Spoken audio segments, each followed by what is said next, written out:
All right, ladies and gentlemen, welcome to another exciting episode of Shoot and Stiff Wrestling Podcast. I'm your co-host, the international superstar, the international champion, Stranglehold International Champion, Camelia Vinish from Atlanta, Georgia.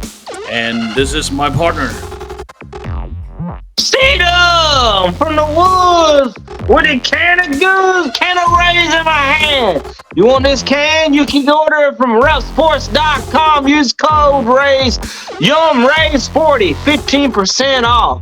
They got pre-workout and every other thing you can think of as well, even some apparel. There you go. This episode is brought to you by iHeartRadio, Spotify, and Anchor.fm, and the audio platforms will be available on iHeartRadio podcast, Spotify, Anchor.fm, Amazon Music, Google Music. This episode is episode 14, and the video platforms will be available on Spotify and YouTube. Go to youtube.com /Shoot and Stiff Wrestling Podcast. And also, this episode is brought to you by Redcon One. Go to www.redcon1.com and /TamilianNiche20 to get a 20% discount. All right. On this episode, we have a great independent professional wrestling veteran, a legend who's been all over the world, who have won the titles from all over the world. And how do I say it?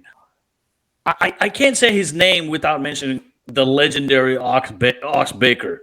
Ladies and gentlemen, he's the German Hammer, Joseph Von Schmidt, right here.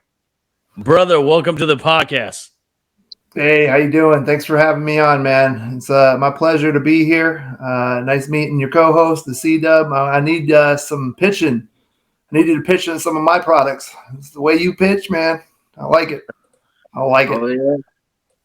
Oh, man. CW is the what is that thing called? TikTok star. That's who he is. Well, I dabble a little bit. I'm trying to get. I'm over 5,000 followers. I'm just trying to get to 10,000 so I can let that Joker do its work for itself. I'm constantly plugging away. 40-ounce C-Dub on everything. I'm trying to get my name out there. So I'm a little dabbler. I guess I'm a product. I don't know. Product slanging, hustling, wrangling, tangling, mofo from the woods. I just do. I just go. You know. Yeah. So you drink some of this right there. Zero sugar. Yeah. This is some good stuff, man. So you got 5,000 followers? Yeah. Yeah, on TikTok, over 5,000. I got a quick tip for you to get 10,000. Oh, yeah? You just TikTok, you know me. TikTok, you know me? Yeah. Yeah, I will. I know the German Hammer. There you go. 10,000 views just coming at you. Brother, the time period you and me, we all started in a time where social media was not even a thing. I think Facebook was coming in, I believe. Or MySpace was still MySpace. Yeah. I was about to say MySpace. Yeah. Yeah. So tell me, brother, where did it all started? When did you wanted to do this, and what was the inspiration? What made you to want to be a pro wrestler? Man. So it all started when I was a little kid. I don't know, somewhere between the ages of like 5 and 7. Growing up watching Roddy Piper, Snuka, story that always sticks out to me that I don't really personally remember, but my brothers would always tell me whenever Roddy Piper took that coconut, smashed it over Snuka's head, I was bawling like a 3-year-old that got his lollipop stolen. And I guess from that point forward, I knew when I was little, I was like, hey, I'm going to be a professional wrestler. Everybody would be like, yeah, right. And then I remember the first time, like my family started asking me, I was in Canada up at one of my cousin's wedding, and they're like, what are you going to do? And I was like, I'm going to be a professional wrestler. And they're like, that was the first time that one of my cousins was like, man, I'm going to see you on TV with the Road Warriors, huh? And I was like, that's the goal. And that's been the progression from there. So I knew when I was a little kid. Like some people are like, oh, I'm going to be an astronaut. I'm going to be a firefighter. I knew when I was a little kid I was going to be a pro wrestler. Coconut, man. My most vivid from growing up was the Shawn Michaels in the barbershop delivering that sweet chin music and throwing Jannetty through that glass plate window. Yeah, he had it coming. Yeah. Jannetty's a nut, man. Man. How hard it was to find a wrestling school back then. I mean, we're talking about there's no Google. I think there was some Yahoo here and there, but was it easy? Was it hard to find a wrestling school? Honestly, that was part of my main thing. Like I started collegiate wrestling when I was 12. And then from that point forward, I went into high school, did wrestling there, got into trouble, like, most folk, but threw me in a real tailspin for a while. And then I was just searching, nothing. I kind of started dying out. And then ECW hit the scene. And that kind of like drew me back into wrestling. And then after like about, I think 2 years of searching, I finally found Killer Kowalski's school. And I was about ready to go up to Kowalski's school to start my training. And then for whatever reason, on public access TV, there was this wrestling guy. I can't remember his name, but his guest was Jason Knight. And I see Jason Knight, and I'm like, man, ECW, Impact Players, I know who this guy is. And he opened a school in Waterbury. And so the night before I was actually getting ready to go to Killer Kowalski school, I saw Jason Knight on public access. And then that changed my whole trajectory. And I went to Waterbury, Connecticut, and started training under Jason Knight. Nice. Yeah, I remember Nice. Jason Knight. Yeah, nice. He just friend requested me on Facebook. He's looking for you, man. Yeah, maybe. He's looking for you, man. Did you miss a payment? Nah, not me, brother. You're talking to the wrong. You're talking to the wrong guy. I never missed a payment.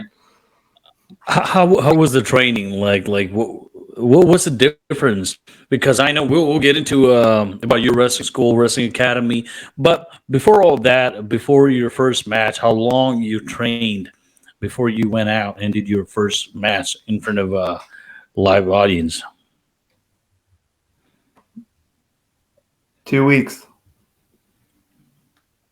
I trained for 2 weeks. Yeah, 2 weeks. Me and Bull Dread came into the scene almost the same exact time, maybe a week apart. And we just really picked up on it. And Jason was like, hey, it's nothing. You're not going to be doing nothing crazy or anything. We got like something that's called a super fight. And it was the way they kind of did it was two guys start, winner moves on, and it's kind of round robin. And then a new guy would come into the thing, and whoever won just kept on advancing. Or if that person who came in won, then he would advance. It was a pretty neat concept that he had there. And I really enjoyed that. But like, looking back on it now in my professional stance and how I became a trainer, like, I don't think I would ever do that with my students, but he saw something, and a teacher is always going to know what is going to be best for his students. And so we just went with it, Hey, you were like better than Logan Paul, brother. You grabbed that wrestling so great. That's it. But like I said, maybe he knew. Maybe he saw it. He saw the stars line up when I walked through that door, and he was like, "Here he is." he's got it, and this kid got it. In 2 weeks' time, what was your go-to move as a finisher? Like a Getting move pinned. set, sir? Getting pinned. That was your finish. Yeah. Getting thrown over the top rope and landing safely. Those are about the finishes that, you know, in my day, those are the first ones that you learned. You didn't learn how to do a power bomb, a tiger bomb, you know, Kanrana off the top rope. That was, you know, you had to go somewhere else and learn that kind of stuff. Gotcha. Man, that's wild. 2 weeks though. So Nice. I mean, ever since you step in the ring, you're training, and the training never ends, and you learn to take bums after bums. I remember my first few days. Oh God, Johnny Rots, man, it was insane. I was like, I don't think I can do this. My back hurts, my head hurts, and every time I was taking bump, Johnny was kind of like, you know, hey, tuck your chin, and I was like, I don't. I always hit my head. And it was insane. I remember that. So tell me, brother. I mean, what was the goal? Obviously, just like, you know. So I believe when you started, there was WCW, ECW, and WWF around, right? Correct. Yeah. I guess one of the prevalent things is one of the main stories that happened at Jason Knight's House of Pain dojo was Stevie Richards, who I still talk to here now and then. He came in, and I remember there was like 14 of us standing in like a semicircle, and he asked everybody in there to raise their hands who want to be pro, and 13 out of 14 people raised their hands that wanted to be pro. I was the only one that didn't raise my hand, and when he asked why I didn't raise my hand, I said, I don't care about being a pro. I want to be the best.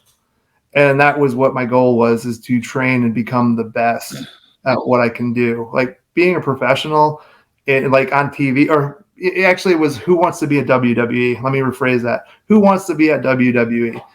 And, you know, being at WWE or at that doesn't mean you're the best. It just means that you've got the right connections to get there, and you got lucky. You know, there's so many people on the independents that are just as good as the people on TV. It plain and simple. It just, you know, being in the right place at the right time. Yeah, I was talking to one of my buddy, like, you know, sometimes, like you said, and give an example, AR Fox. God, what a talent! After Lucha Underground, God, it took what? I don't remember, like 5, 6, 7 years or something. Finally, God bless him, man. I'm happy for him that he got a big break with Elite Wrestling, you know. So, yeah, so like, yeah, forever. Yeah, man. I had did WB ever reached out to you?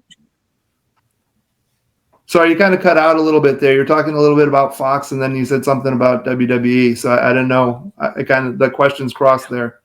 Oh no, I was saying that, you know, I'm glad, I'm happy for AR Fox. Finally, God bless him. He got that big break. You know, he got signed with Elite Wrestling, so I'm happy for him. You know, great talent, great humble human being, very professional. Yep. So, so I was saying, like, you know, it took a little bit longer than we expected. But for you, in that case, did WWE ever reach out to you, or you ever reached out to WWE for an opportunity? Yeah. No, I did. I did two. What is it? Extra spots. Like I reached out to him, and then I went and I did one at the Harvard Yards, where I met a bunch of people. Cody and DiBiase were working together at that time, Junior, and then I went the next day to Madison Square Garden. I didn't work any of the shows, but I was backstage talking, politicking. Two of the nicest guys to me in WWE at that time was Mark Henry and Teddy Long. Those two guys really kind of made me feel comfortable and, didn't make me feel like I was an outsider being there.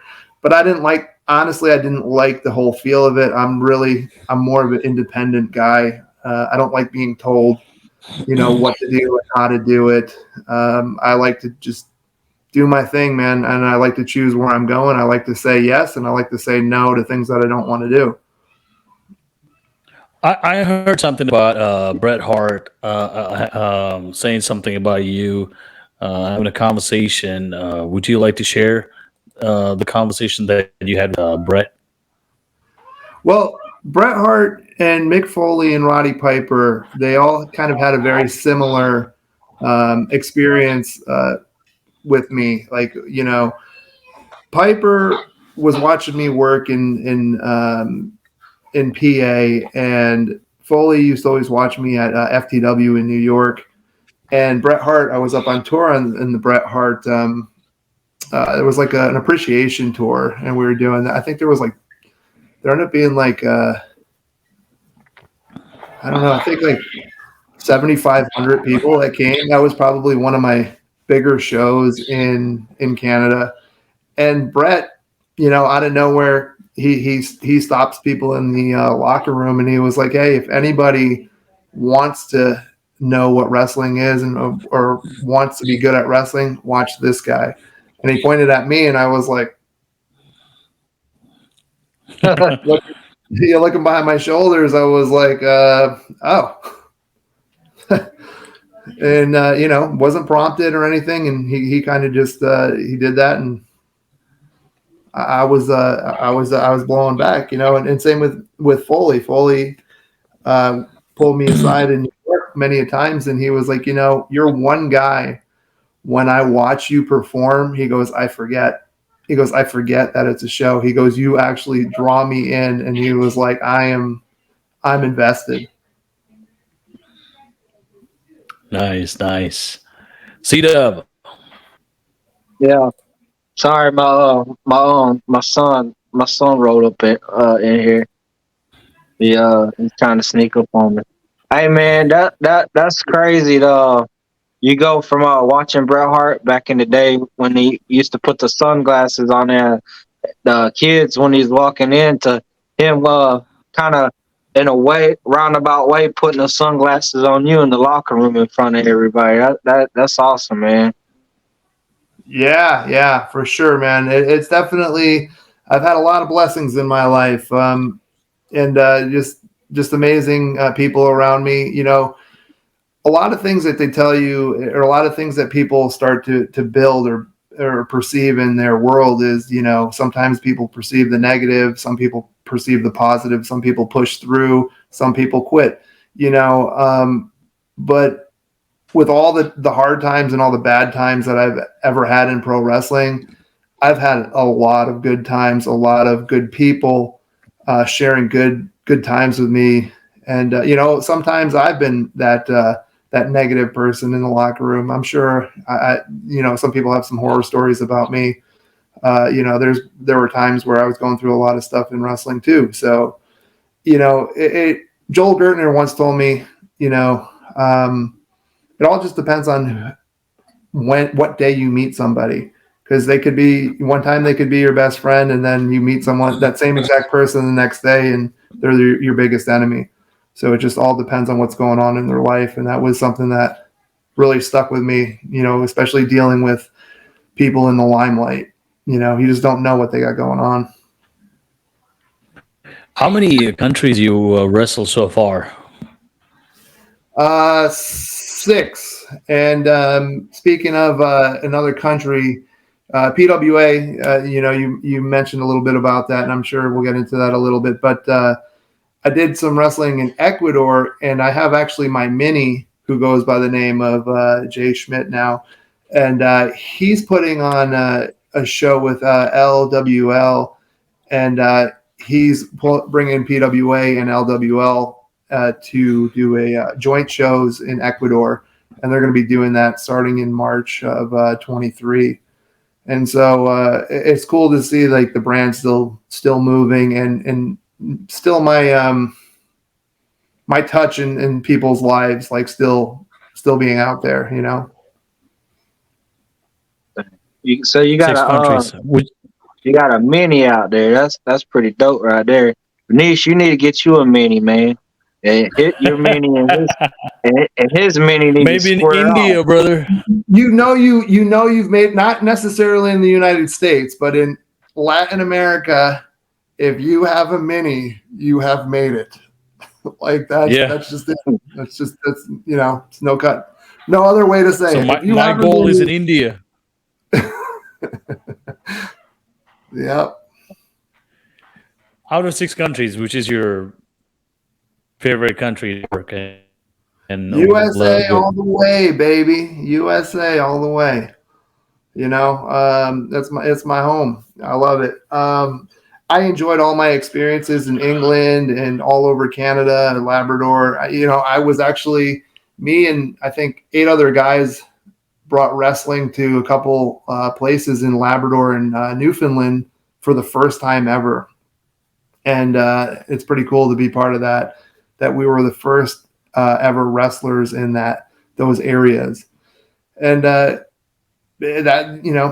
speaks volumes in itself. And one other thing that I want to kind of clear up too is I trained with Jason Knight. Ox Baker took me under his wing afterward, but one of my main teachers who really taught me a lot, who really helped me understand this business and made me who I was when I became very successful, was my professor in Mexico, which is Mohicano. And Mohicano took me under from Super Zeta. Super Zeta is no longer with us. He passed away about 2 years ago. But he came and he saw me wrestling. Actually, one of the main things he heard from, I think there was a guy named Johnny Glitter. He was running a wrestling school, and all his students were like deathly scared of me. And they were always telling stories, and they told Super Zeta, man, don't go there. That dude will mess you up. He's not safe. He's just, okay. He's aggressive. He's not safe. He'll end your career. And Super Zeta's like, man, I got to check this guy out, And so he came in with that perception of what these people told him. And then he actually saw that I really was just dedicated to wrestling and that I could fly for a 6'4" that could just run up the ropes and jump off and fly. He was like, whoa. He was like, dude, he goes, you'd be over huge in Mexico. No one your size like flies like that. And so that we butted a friendship, and then he's the one who actually set the connections for me to go to Mexico to finish my training. And without that finished training, like I never would have got to the heights that I did. It was the same feeling when I saw you giving Hurricane Rana to John and Momo. I was like, what? And I'm looking around. It's like, and I'm going nuts here. Like, what just happened? And the other guys are like, yeah, that's him. Like, what? Yeah, wow. It took a minute for me to process that Hurricane Rana. Someone from you in that size. Let's go to PWA. Man, how did that started? Because I remember back in 2010, 11, that time period, it was all over social media. Whenever I log into Facebook, my buddies, Larry, Freda, and many other guys in that Connecticut area, they met a lot of friends from that side, and all I can see is PWA this, PWA that, PWA training, PW show. So how did that happen? Dude, let me back up a little bit here and just say that, one thing about me is like I'm a God-fearing man. Like it took me a long time to understand that, but in my life now that God has been very gracious to me, and He's blessed me with a lot of things that I don't deserve or didn't deserve, and so that was one of them. PWA just kind of opened up, and it we actually started in 2003 and 4, and we had a guy named John Bolton, and we started. He was like, "Hey man, I want to bring you to be the booker and be my partner in a promotion." And I was like, and I was on my way out of ACW, which was Jason's school. There's some kind of weird stuff happened there. If we want to reach back into that, we can. But basically, I was on my way out, and I was like, you know what? I'm pretty much, if this doesn't work, I'm never going to wrestle again anyways. I'll be blackballed. And so John had called me in, and then all of a sudden we're wrestling shows with Raven and Sabu and Balls Mahoney and just like you name it, like all the top guys came through that promotion. Homicide, Amazing Red, Unit Trinity, the main one from NWA TNA.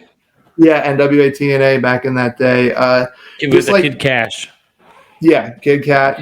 So amazing amount of talent and stars like came through there, and like I was blessed enough to be the heavyweight champion for that. He was like, I was like, I'm not gonna book myself as the champ. I was like, if you're gonna do that, it's like that's what you want to do, but I'm definitely not gonna turn it down if you want to do it. But I want to deserve it, and I want there to be a reason for it, and.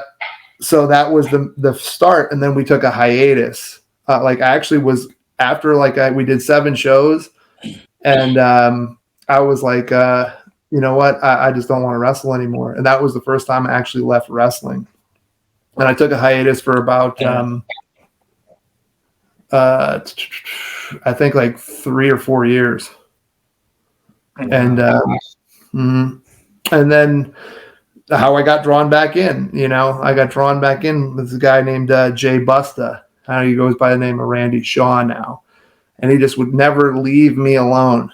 Never leave me alone. Always calling me, man. Hey, come on, I got a spot for you. Come on, let's do a show. Come on, let's do a show. Let's do a show. Let's go. It's just a battle royal. It's just a battle royal. And eventually, after, I don't know, 30, 40 times of telling him no, I was like, you know what? Whatever. And then I purposely left any gear at my house. I'm like, I'm not getting in the ring. I was like, I'll just come and drive to the show with you.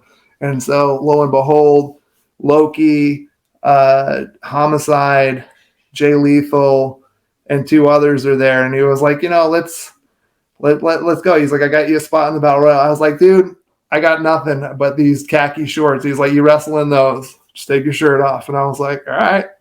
And then so I get in there, I'm wrestling with Jay Lethal, Homicide. I think who is it? John Walters and Jay Lethal. I said, I don't know. Jay Lethal, Homicide, John Walters, and Loki. Yeah, they're all in the match, and I'm just like, that's what my return was with a battle royal with those guys, and then. At that point, I just kept on getting drawn in. And then eventually PWA, I started working with this other guy, and where we finally got our school was in 2015. There was a guy named Vin the Chin, and he was working with Mario Mancini.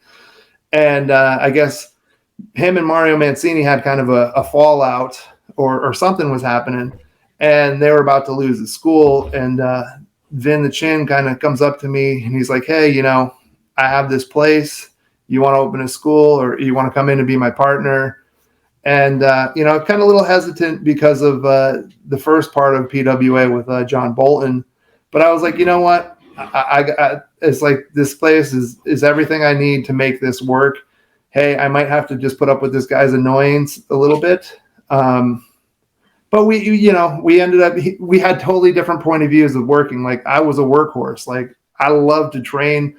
In my heyday, I was training, 5 days, 6 days a week, 6 to 7 hours a day. And, Wow.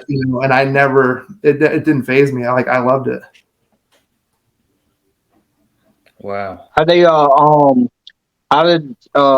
when coming up with a persona for your gimmick and everything, how did the German Hammer come about? So actually 2 people had an intricate part of this. And the first thing was Sabu. Sabu knew me from a hole in the wall. He didn't know me, but we were on a show at FTW and in New York. And Yeah, that was Taz's promotion, right? Sorry to cut you off there. Sorry. no, it was actually Earl Cooters, who actually wrestles as okay. Idol now for NWA. And so he was running some shows, and I think he had a partner named Brian or something as well. Weird. His Cooter's name is Brian as well. So, but Brian and Brian, they were having a show, and he brought me in, and I remember it was the first time I wrestled in front of a New York crowd, and I'm like, everyone's like, "F you," giving me the finger, and I'm like. I'm used to family friendly stuff. I never wrestled in the ECW environment, and that definitely was an ECW environment. And Sabu was just telling me the story about how he was Terry Bunk, and his thing is like, his uncle's like, no, you're the Sheik, and he's like, you just do this, and and he goes, the rest was history. He goes, 8 years I wrestled as Terry Bunk and made not a lick, not a dime. And he's like, and then all of a sudden my uncle comes in and tells me, you're going to be Sabu. And then he goes, I made more money in that next year than I did in my previous 8 years of professional wrestling. And so, yeah, I'm just sitting here listening to the story. I'm like, oh, and I'm like, kind of like, it's sinking in. I'm like, man, I've been wrestling almost 8 years and I haven't made a lick. And maybe I need something. So the following week, I see John Cena Sr. up in Boston, and he pulls me aside and he starts talking to me. And he actually pitched me the new George the Animal Steel, and I was like, "That ain't me, bro." I was like, "I ain't gonna do that." He was like, "So what are you?" And I was like, I was going by the name of Pat Gunner at that time, and he was like, "What are you? What do you do?" And I was like, well, I'm a big guy. I mess people up. He was like, oh, so you're 98% of the big guys on the indie scene, huh? And I was like, and I kind of stepped back and I was like, what do you mean? He was like, dude, he goes, you need a persona. He goes, and then he pitched me the George Animal Steel thing. I was like, no, not going to happen. And I was like, I'm German. My parents speak German. He's like, let's hear your German accent. And I was like, let me try this. And then he kind of step back, and then he shot a German accent at me. And he was like, listen, he goes, you be a German. And he goes, come up with a name. And my middle name is Joseph. And, Schmidt is my last name. So Joseph von Schmidt. And all of a sudden he's like, he goes, you go with that. He goes, within 1 year from now, or 6 months from now, he goes, you'll be on your first tour out of this country. I guarantee. 6 months on the nose, I was on my first tour out of the country. So it's all about listening to people who have experience and understanding. Like the majority of them aren't trying to steer you wrong.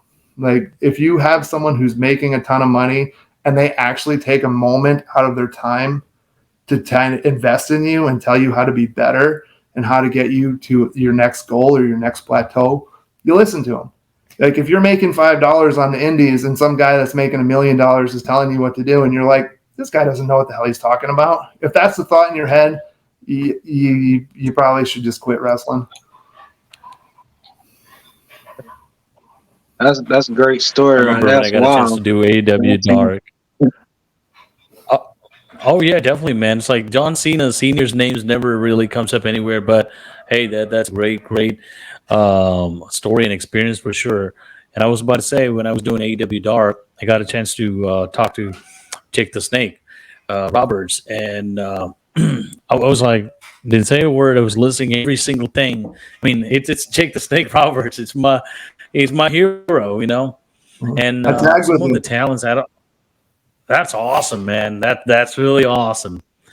Some of the talents in there, they didn't care. Me and him versus Tommy Mack in Abyss. Really? Yeah.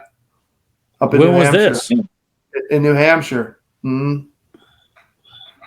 2016, 2015? Probably like 2016, maybe 2016, 2017, somewhere around there. Huh. So talking about getting that advice and paying attention. Yeah, I was saying some of these young guys, they don't really care. They're just about well, Spot Fest, but we'll go to there. But PWA, you started the promotion in Connecticut. So did you do like a monthly pay per view show or like a weekly live show or anything like that for the students? Well, that was the way that I made it to survive. Like, you have to see what's going on in your environment. And so what had happened was at first, like, it really didn't have to do shows. Like, I had a very good amount of cushion because, like, at that point, because I had a partnership that already had a school involved, I was only paying like $250 a month for rent with a wrestling ring. Like, I didn't have to bring anything to the table other than myself and my knowledge, and $250 a month. So, like, I had a really good cushion. And so what I decided to do is, with every promotion that, I have any kind of hand in, like, I know how to train people. I could just see what their skill is and what their talent is. And it's something that I got from my father. My father was he used to play semi-professional soccer for Germany, and he was like an amazing coach. Like, anytime, like, whatever he got into coaching, like, he could just watch body movement, and he knew exactly what position to put him in, whether it was soccer, whether it was basketball, whether it was baseball, whatever it was. Like, he was just like, he had a talent, and I got that talent from my dad. And so I could just watch someone come in the ring. You could be, I'm not trying to be rude. You could be fat, out of shape. I knew how to mold you into something. But if you came in fat and out of shape and told me you want to be Triple H, I would sit you down and be like, yeah, listen, you're never going to be him. You're fat and out of shape. You need to go to the gym. You need to lift. You need to look like him, and then maybe we can get you there. I was like, but you can be a gym teacher. Like, I can get you over as a gym teacher. Like, and so, so I had that ability. And so I just started pulling people. And then the people that were pulling into my school, I started seeing what kind of ability they had.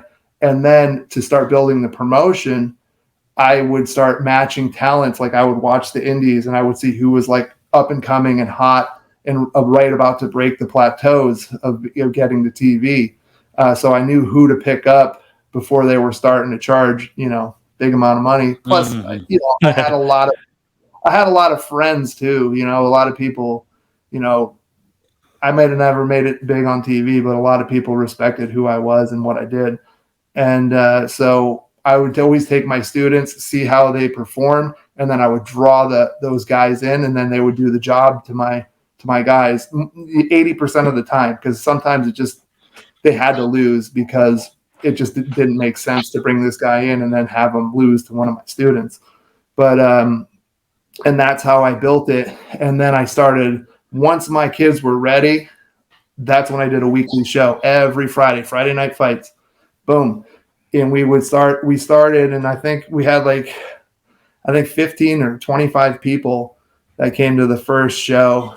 And then I think the next week it was like 25, 30. And then the third week it was like 70. And then I think the fourth week we were sold out.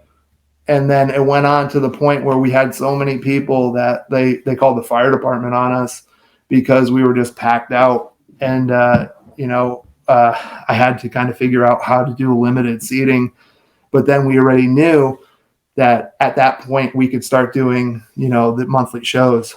And so then we started getting the arenas, high school gyms, and things like that. And, we started putting 300 to 700 people in them. And it just went from there. And then at that point, as it started growing, I started getting tired of politics. Politics is the biggest ruiner of this business. And, that's one of the main things that made me kind of step back and want to get out of the business. C-Dub. Yeah, politics. Yeah, man, it's crazy how no matter where you go, how politics seems to always sneak its evil head in there and ruin a good time. Yeah. Yeah. Yeah.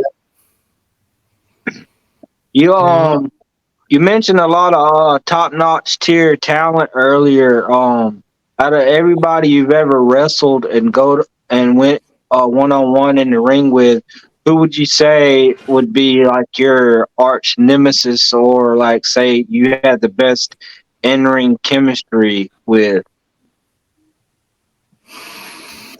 Man, that's tough. One of my matches is actually I had 2 matches with AR Fox in PWA, and one of my favorites is with him in Shelton, Connecticut. If you want to look that up on YouTube, we did some crazy stuff. That was me just coming off of a tour in England where I had brought the belt back from England for Pro Wrestling Pride, and I really enjoyed that match. I mean, there was a lot of chemistry in a lot of matches. Honestly, it'd be easier for me to say which matches I didn't like the most, and that's usually guys that have made it on the top. That one of the main guys that didn't give me a problem was Sid Vicious. When I wrestled Sid Vicious, Psycho Sid, like he was one that really, whatever he saw in me, he was really kind with me in the ring, and kind of he beat me with a roll up. And I remember Tiny the Terrible, little midget, was there, and he was like, "Hey, man," he goes, "You know why Sid Vicious he pinned you with he finished the match with a roll up?" And I was like, "I don't know. He can't pick me up." He was like, "What are you, out of your mind?" He's like, "I did pick you up like you're nothing." He's like, "The reason why he did that is he's like, he respects you. He didn't want to destroy your character. He likes you." And I was like, wow. And starting to see stuff like that, like those little nuances, like the way that you carry yourself in the business is very important, because there's an essence of who you are and how you carry yourself can affect like where your career goes. And one of my favorite stories is I was in New York and I won my first championship as Joseph von Schmidt for a company. There was 3 major companies in New York at that time, and I held all 3 champions. I held 3 championships in all 3 companies, and 2 of the main companies that were rivals, which was FTW and VPW, I held their heavyweight titles. But one time when I was in not Victory Pro, PWP. I can't remember the name. Sorry. Was that in Long Island?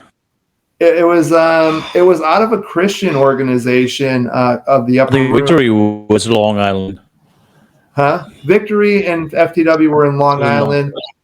Yeah. Man, it was this is one of my favorite companies. I can't remember the name as of right now, but Barbarian was there, and Booker T was on this show, and one other guy, I just can't remember, but Kamala was on the show. Oh. And I'm walking down this like long corridor, and Barbarian's like, I see him coming like all the way at the other end, and like he's just got a box of gimmicks, and he's kind of just like walking, and then like a guy walks past him, 2 other wrestlers walk past him, another guy walks past him, he gets to me, and he stops, he puts his box down, and he's like, "Hey brother," he goes, "I just want to let you know that you are probably one of the best big men right now on the independents." And I was like, wow. Barbarian, like I watched him walk by talent after talent after talent, not even acknowledging that they're in the same room as him. And then he just like, he puts his box down, stops, and shakes my hand and says that. And I'm like, oh, and I was young and stupid because, I didn't have the respect aspect of it. Like I was just like, cool.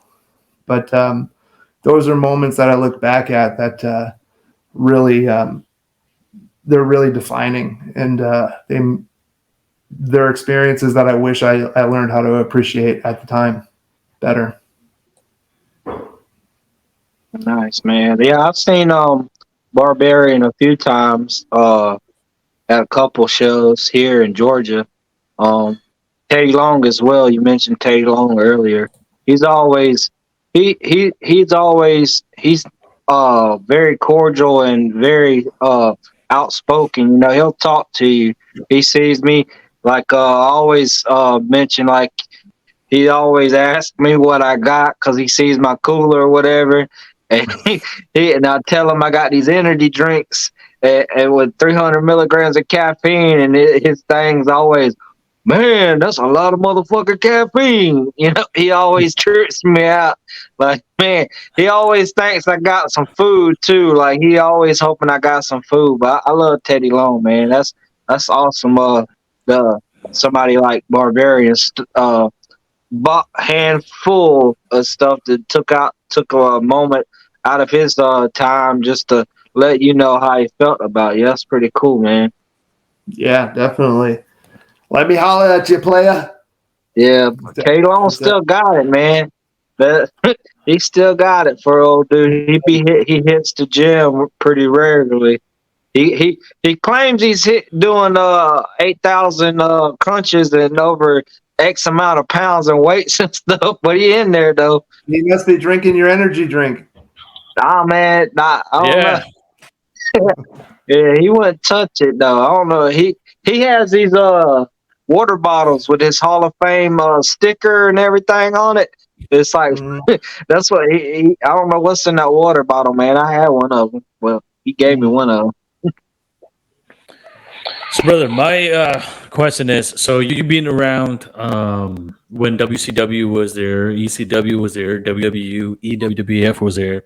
Then after that, WCW and ECW being purchased by WWE, Vince McMahon.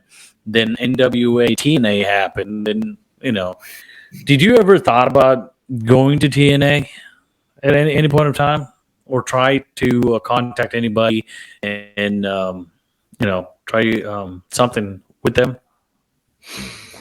I think with TNA, I tried maybe once or twice. I think I sent 2 emails in, and it just never lined up for me.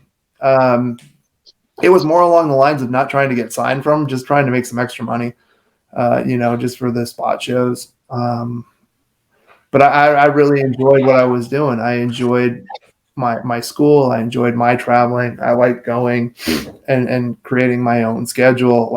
And if I could fill in some, spots with WWE or TNA, that would be great. But it really never fazed me or affected me. I never was like, man, I really gotta try for this. I think I tried harder to get into PWI 500 than I did to try to work with WWE or TNA. Talking about that again, I got a chance to talk to William Regal in multiple occasions. It's one thing that he said. We always scouting talents from the independent professional wrestling scene, and you were right there in Connecticut. I mean, of course, WWE headquarters is right there. Did you have any experience where WWE officials came to your show and scouted talents, or did you experience anything or seen anything like that? No, that's usually just a lie from the promoter to make the guys work harder because they were getting paid with a hot dog and a Coke.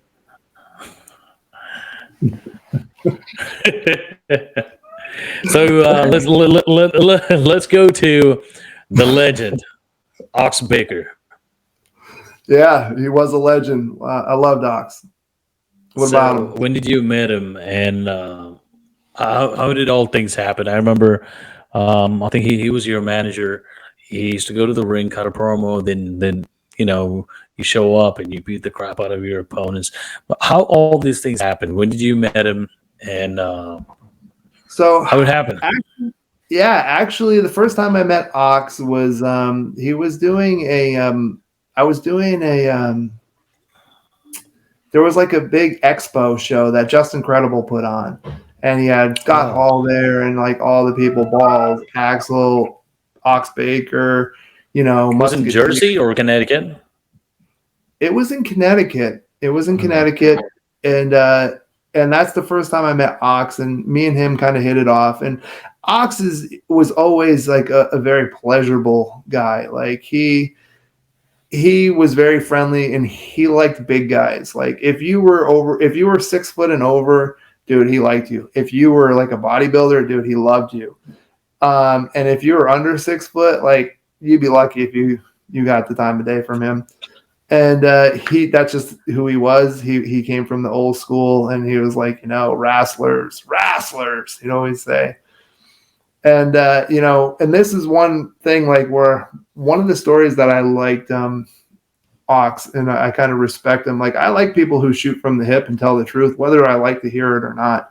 That's people that you want around you. Like, hey man, you're screwing up, or you're doing good, and they're just being straightforward, because that's how you get better. Like, if people are just lying to you, you'd be sucking, and then you continue to suck and not wondering why you're not going anywhere.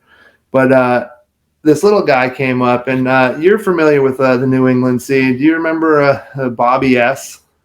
Do you remember him? Yeah. Yes, Yeah, I do. Yeah, so he comes.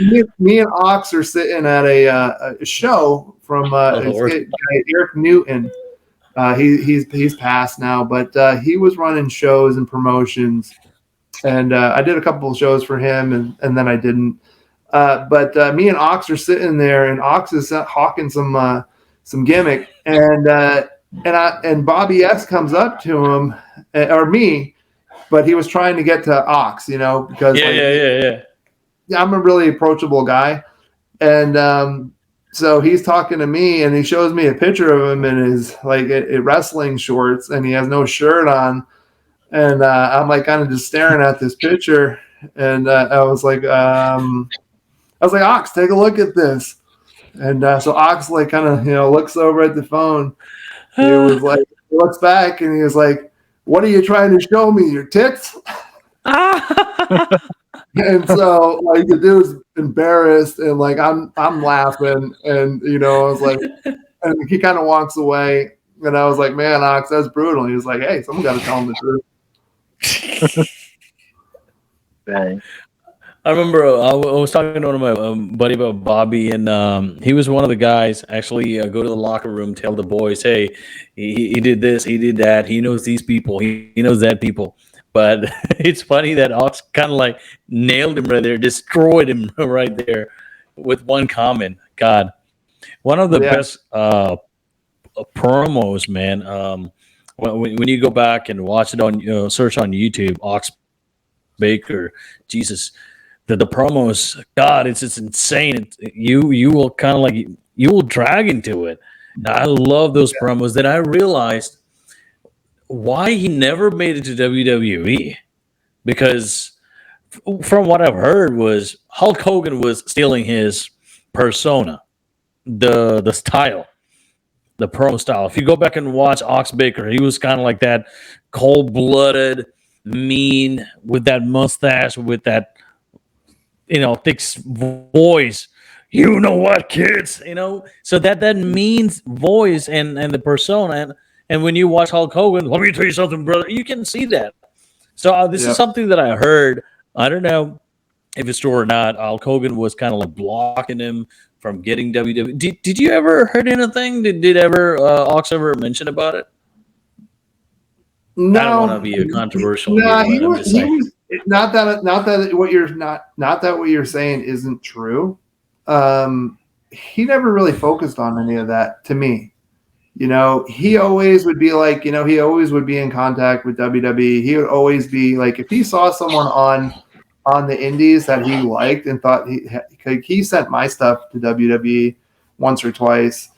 And he sent a few other guys stuff to WWE once or twice. Whatever the main reason was, it's buried. It's in the box. No one really knows. And so the recognition that I ever gave to Ox was, I just remember on Monday Night Raw after his passing, JBL, when he was on commentary, he mentioned about Ox Baker's passing on Monday Night Raw. There was no tribute or something. I mean, obviously, I understand like he never worked for that company in a bigger way. So, do you ever think that he will get into Hall of Fame? What is your take on that? I hope so. And again, I heard stories like they approached him. He never said, "Yeah." Yeah, I hope so. I don't think so. You know, going back to that whole, you know, this is just sheds light on it. You know what you said about, you know, there's the scouts are they're in the crowd, man. They're in the crowd. They're watching. You know, go out there and give it your best because we got WWE scouts out here. The other point about that story, though, which is the sad part, is sometimes there are WWE scouts in the crowd, and they're not looking for talent. They're looking for personas. They're looking for moves. They're looking for, you know, things that are not seen, and then they just go back and they steal it, and then they give it to people on TV. Here's like a potent story. Like, you know, I'm not trying to make friends and try to get back in the WWE, so I got nothing to lie about, nothing to hide. But Goldust, Dustin Rhodes, was on a show with me in FTW, and he saw the Blitzkrieg Buckle Bomb, and he was asking me about it, and he was like, "Man, that's pretty cool," you know. And that was one of the things that you know, I did a lot. Is for a big guy, like, I made a lot of variations to moves that a lot of people started doing on the indies, and I may never get credit for it, but I know that I did. And so what it was is you put them on your shoulder, run them into the buckle, boom, and then you do a spinning 360 Samoan driver. And he was just asking me about it, and he was like, "Man, that's really good."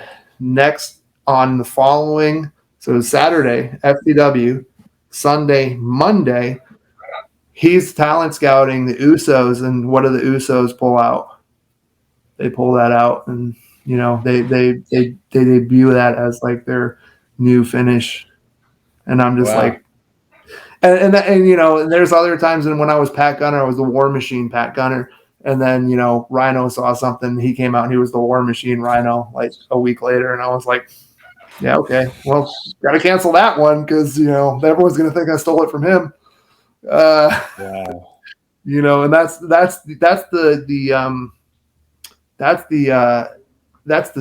short end of the stick for the indie guys. Like, you create something and then these guys just come along and steal it, and that's also, you know, very disheartening for some people coming up. Moving to Georgia, how it happened, and how long you been in Georgia now? So I'm in Georgia 7 years. You know, there's lots of different ways I can say this story, but I'm going to keep it short because it's not really the importance of how I got here. You know, just God did some things in my life. I just started to process away from wrestling, and I wanted to just, you know, let's just say there was a girl involved, and then I kind of just moved down here, and then me staying here was just a lot of prayer and God providing things for me to stay here. And now I have 2 daughters, a wife, and a home here in Georgia. And if you would have asked me, you know, 8 years ago, if that would have been something on my radar, no. But, you know, God has a plan, and I just try to listen to what he tells me now. Follow him. C-Dub. Yeah. So that's cool, man. Would you say if you're in the Indies and you got something that hasn't been seen, you might want to keep that on your hip until you get to the next level before you pull it out, or otherwise it might get snatched from you, or just rip it out. Just do it. Just do you. No, they'll just steal it when you get to the next level. Like, they just wait till you get to, you know, tryout, and they're like, you pull that out at tryout, they're like, wow, that's pretty good. You know, the move was good. You suck. We're gonna keep the move. The move got the contract, brother, not you. Man. That's very true. All right, what do you think about? Do you still watch WWE or any other wrestling product on TV? Nope. No, really. Did you ever got a chance to watch or see anything about W? I just wanted to know your opinion about All Elite Wrestling. I mean, I kind of like straightforward. I honestly never really watched wrestling after I became a wrestler. Like, I wanted to learn. there's a very famous saying of like, to really expand and grow, you don't just continue to shove like the norm into you. Like, so like, that's why I made up a lot of stuff. That's why I did what I did. Like, I really never watched other people wrestle. I watched myself wrestle a lot. Like, so when I had my matches, like I would watch them and be like, okay, my footing is wrong. My pace is wrong. Here's where I messed up. This is how I can become better. Yeah. Yeah. I watched a lot of wrestling when I was a kid, but once I crossed that line, like I watched it here and there, but like it was always like sports for me when I was a kid. I'd rather play them than watch them. Like I don't watch football. I don't watch. The only sport that I really watch now is soccer. I like soccer, but other than that, like I would rather play them than watch them. But are you aware of what's happening in those companies, or not at all? At all? I know a lot of people that I came up with in the Indies have contracts with WWE right now and AEW. I know that. I know a couple people that I trained are working for NWA, but still don't watch the product.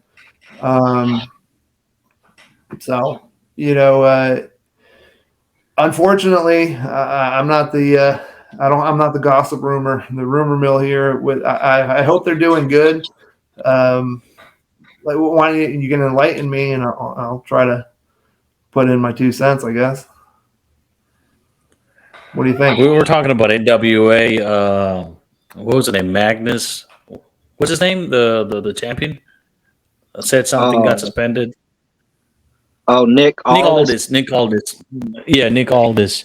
I remember we were talking about NWA. Came here last year, or maybe earlier this year. I remember they drove 20 fans, 20 people.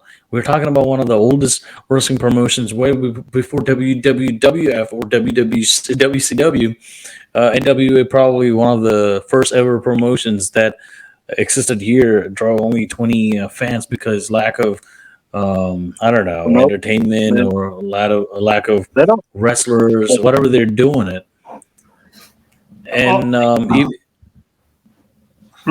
what is your take on companies like this, like bringing some of these guys, high flyers or spot guys, coming here, not giving anything to the fans? There's no storytelling. There's nothing. What do you think? What is your take? I mean, you just told me that you don't really watch the product, but still, you hear things and you at least see something on YouTube or on social media, something about these spectacular moves. Well, here's the thing. Here's the thing that I know about wrestling. Like, once you create the wheel, it's the wheel. You're not going to go back to putting a stone block on your car, a square tire. If this wrestling is founded on entertainment, like, and just a show, like, these guys really, from the beginning, these were like consummate athletes that really could mess a normal person up because of their training. And that's the road I went. But when you learn that, and then you learn how to do it to tell a story and to make a show, that's what draws the fans in. What the big problem with wrestling, in my opinion, is when it crossed over at a point where MMA, the UFC, started taking the showmanship of wrestling, and wrestling tried to take the realism of MMA. Like, yeah, you came out and told everyone it was fake, and then now you're trying to have everyone beat the hell out of each other, and people are just like, dude, it don't matter. You can run someone over with a tank. It's like, man, it's fake. Hey, man, but he's dead. Like, yeah, but it's fake. It's wrestling. Like, that's the persona that people have of wrestling. Like, dude, it's fake, and there's no story. Like, one thing that I really enjoyed is a story that one of the fans told me about his grandmother. And grandmother came to the show and was like, man, this, blah, blah, blah, blah, sitting there watching. And then the kid went up to his grandma. What did you think about the show? She was like, man, this show was so fake, except for that German. That German, like, I would, that dude, like, what's wrong with him? Did someone not tell him that it's fake? Like, but I didn't beat anyone up. Like, I just told the story, and you have to have that story, and you need to draw people in to make them care. Like, I was an NWA champion too. I was a heavyweight champion for NWA on Fire. Big deal. Like, it doesn't matter that it's an old company. Like, if you don't give the fans what they want and you try to give them what you want them to watch, that's called being woke. That's a woke generation. You're trying to force feed something to someone that doesn't want to see it. Like, you wonder why you're drawing 20 fans? Because you're putting on a product that you think that everyone should flock to and like because you put it on.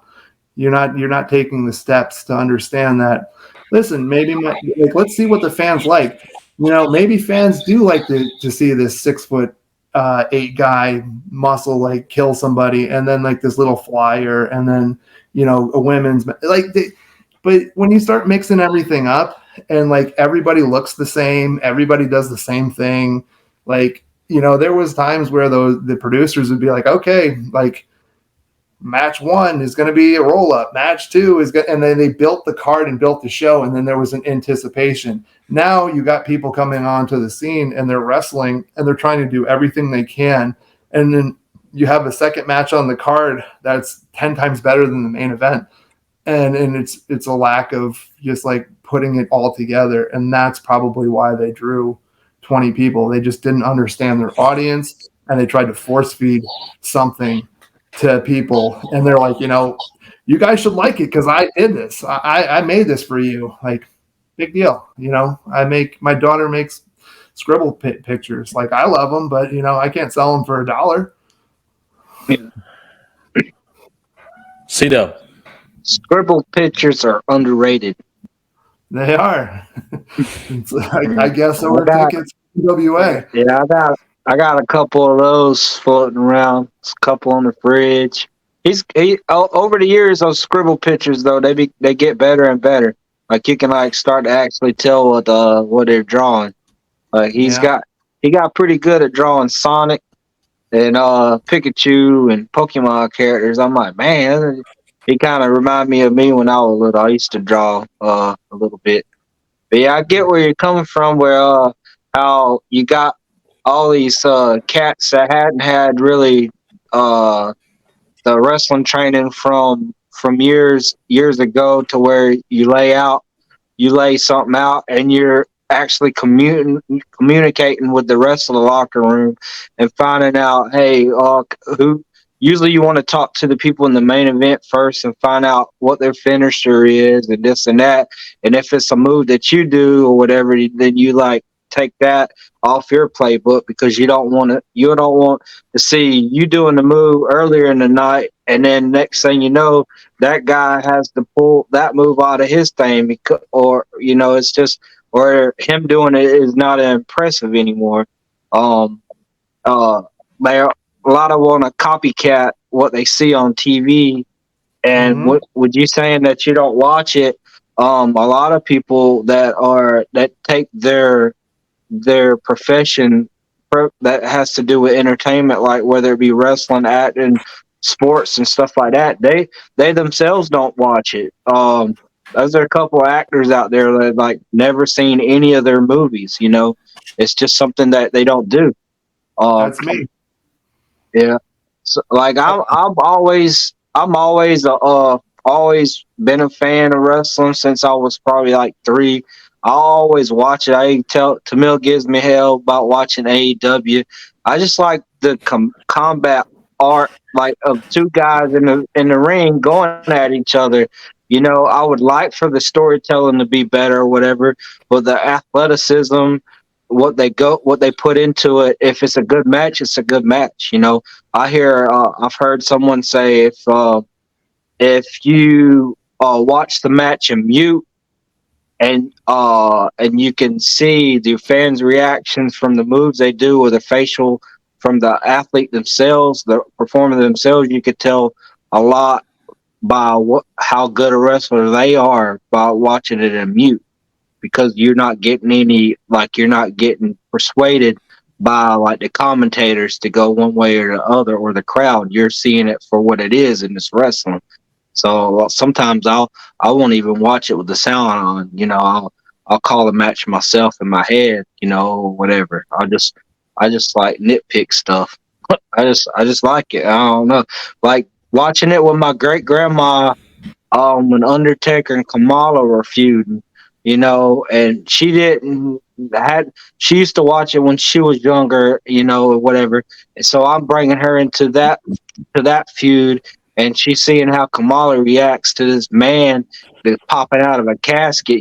She was just like laughing her ass off. This 90-something-year-old lady just getting a kick out of this man just jumping, going from slow movement Kamala to full speed like a freaking freight train through the crowd. She was just get a kick out of it. So like stuff like that, you don't get those moments here as much as you used to. But whenever I get a chance to watch it with my son and see some of his reactions to it, it just brings me back. And that's what I feel wrestling is missing. And you get that more with the indie scene a lot than if you're able to go to a good promotion that has the story telling capabilities than you do watching the mainstream. But yeah, sorry I got carried away. I get carried away sometimes. We're almost done, but before that, there's a segment. So this podcast is Shoot and Stiff Wrestling Podcast. So I have to ask about Shoot and Stiff, inside and outside the ring. Is there any person, any individual, any wrestler purposely try to hurt you, directly or indirectly, politicking or physically, something like that? Anything that you can recall? I mean, if you don't want to throw the name out there, we can understand. But any incidents that you can think of? Yeah. I mean, I've had a few, like more along the lines is like a lot of stuff. Towards the ending part of my career, I've had a lot of messages from promoters, especially in the New England area, apologizing that they never brought me in and they always wanted to use me. But guys in the locker room would say that they refused to work the shows if I was on them. And, so I heard that a lot. But one of my main stories is Chris Dickinson. There was some kind of. I heard that name. Yeah. He's a piece of work. But he's some kind of in Japan or something now. But so back when I was working for Sterling James Keenan, who is commentary for WWE now. I don't know what his name is there. Who's the guy with tattoos? Corey Graves. I was working for Corey Graves. I walked into his promotion, and I was the first champion that he made in Pittsburgh. In Pittsburgh, yep. Yeah. And so I walked in, and he was like, "Man," he goes, "You're the first guy that's like come to my promotion that I even feel comfortable about putting the title on." And then he made me the champion. But what had happened was his father had told me about Chris Dickinson. He's like, "Hey, so you guys could save some money." And I had no idea who the guy was. And he was like, "I'll give you his number. You can contact him, and you guys can carpool down, save some money." And I was like, and at that point in my career, I was like, I'm doing this kid a solid. Maybe we'll drive down, because at that point I was making enough money to travel and go everywhere where I needed to go. And so I texted him, and then he was like talking about it. And then he starts like texting. He thought he was texting Josh Daniels. And so he's texting me, and he's like, "Yeah, this Mark wants to bribe me down to FT, whatever the promotion was, Sterling James Keenan's Corey Graves promotion." And, I'm like, "Yo, bro, you're talking to me. I'm the Mark." And he was like, and then so he goes to shake my hand when I get to Pittsburgh. I'm like, "Dude, get out of here." I was like, "Don't play that with me." So following a couple years after that, I'm at Interspecies Wrestling in Danbury, Connecticut. And him and this guy, Jaka, decide to jump through my gimmick table near the ring. Like I was just promoting the school, and they had planned this spot to jump through the table. They hurt a girl that was behind the table, like just being reckless. And then so, I ended up getting into a brawl with him in the crowd at this point, and then waiting for him outside to come out of the show, and he refused to come outside. And then he actually sent the promoter to like kind of distract me so they could sneak out the back and get in their car and drive away. And I was like, man, yeah, you're real tough. I was like, imagine the people knowing that story, and you're like your persona is like you're this big tough guy in wrestling, but you're really just a punk, and that was probably one of the main. I mean, there was lots of other stuff, but like that's one of the ones that kind of like really stuck out. Just like really petty, guy who really then went out of his way to just be a jerk. Chris Dickinson, I remember. I think he was in the Ring of Honor. What was the other one? Game Changer Wrestling. Some of those shows. Wow. Mm-hmm. Yeah, I think he's in New Japan now or something, and like Sports Illustrated did something on him. But like he was what did he do? He tore his way to the top, tore everyone down, cut him down. Like some people take that approach, and it's is it going to pay out for him? It might look like it's paying out for him now, but eventually he's going. The fires that he's lighting eventually you can't escape from the fires that you light. Hey, I mean, I shared my experience with the locker room a couple of months ago on this podcast. I got a lot of heat from a lot of people, around 500 messages on social media. But hey, a week or two later, everything changed upside down. CM Punk got fired from AEW. And I was like, hey, man. I remember he was right next to me, and I stood up and introduced myself, and I extended my hand. I told him, hey, man, it's an honor to be in the same locker room with you, and my name is Manish so-and-so. He looked at me. He didn't say a word, and he walked away. And, hey. I have a similar CM Punk story, too.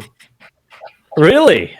I didn't realize that you had that story with CM Punk. So when I was actually working at WWE for the spot shows, CM Punk came to the ring, and I was like, hey, man, anyone who came to the ring, I was just in the ring, and I was ready to work and wanting to work with anyone. And I ended up working with someone. I forget who it was at the time. Like he was there, and after I worked with him, I think he might have been there another like 3 or 4 months, and they fired him. But CM Punk comes to the ring, and I'm like, hey, man, how you doing? Anything you want to work on? Anything I can take for you?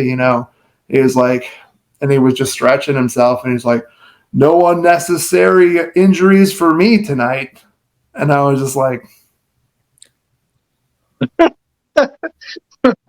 Well, wow, man. I was like, whatever. Well, at least he said something to you. He didn't say a word to me. But it was just like, everybody has like these stories about, and it going back to what Joel Gertner had told me, what I shared earlier in this podcast, you just never know what's going on in their heads when you meet them on that day. I'm sure CM Punk is a nice guy. I'm sure John Cena is a nice guy. His father was really great to me. John Cena himself was a jerk.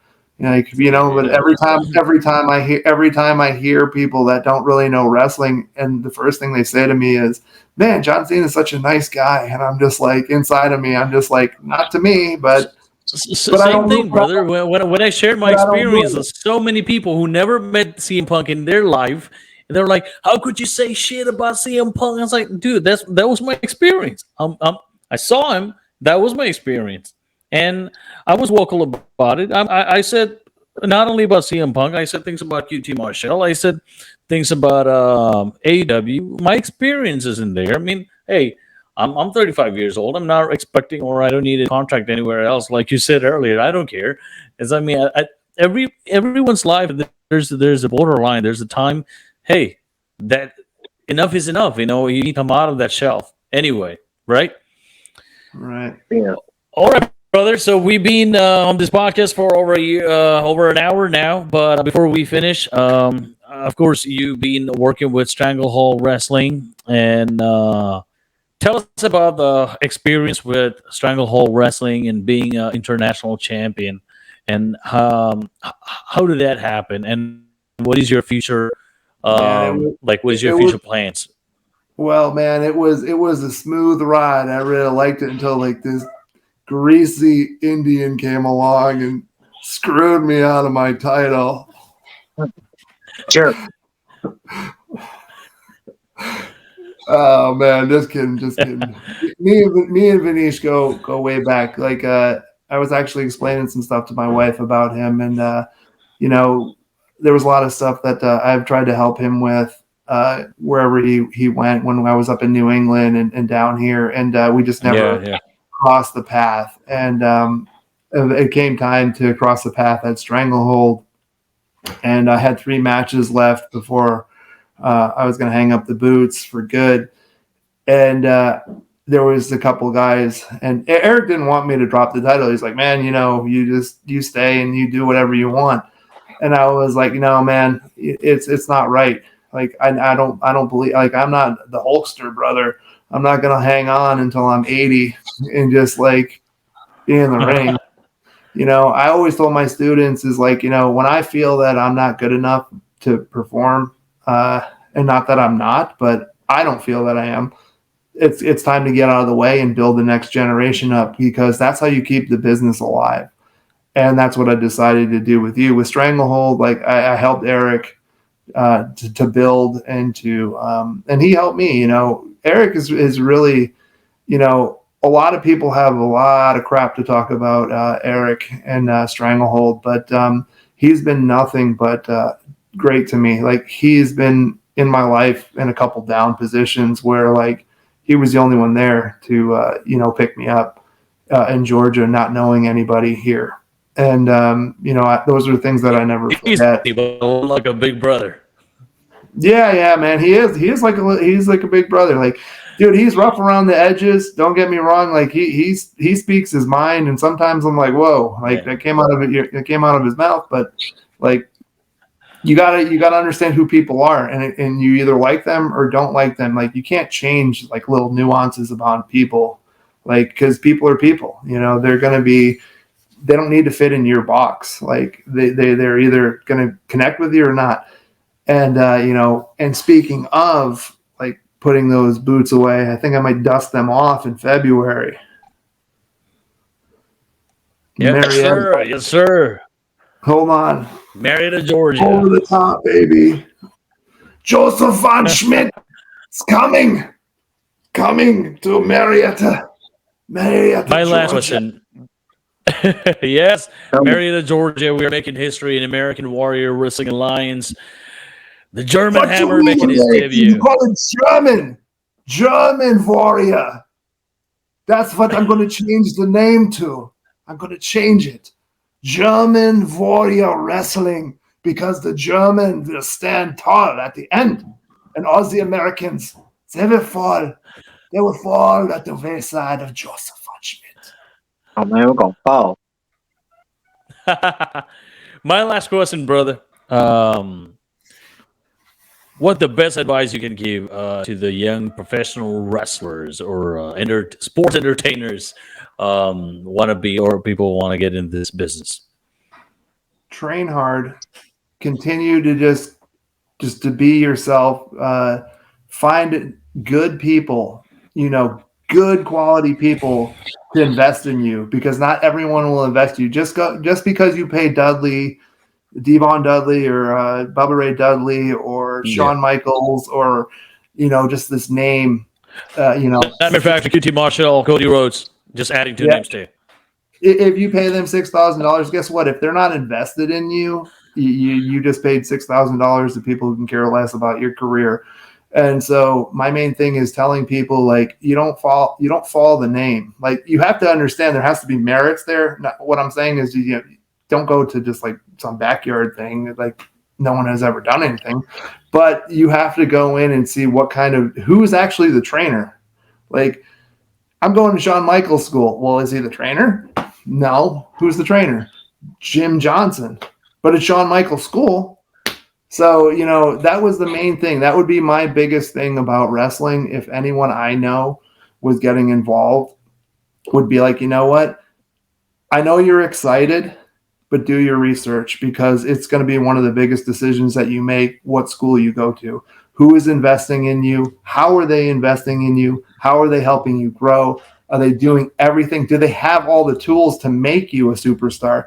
Because the majority of teachers and trainers, they might know American style, or they may know some variances of professional wrestling, but they're hokey. They don't know every aspect. You have to train under someone who is a professional at what they do. Like, you can be go under a professional technical wrestler, and you may not have to go to another school. But if you want to be a luchador, if you want to fly, if you want to do other things, you want to have a character, like Dean Malenko is probably one of the best wrestlers in the world, probably one of the best teachers in the world.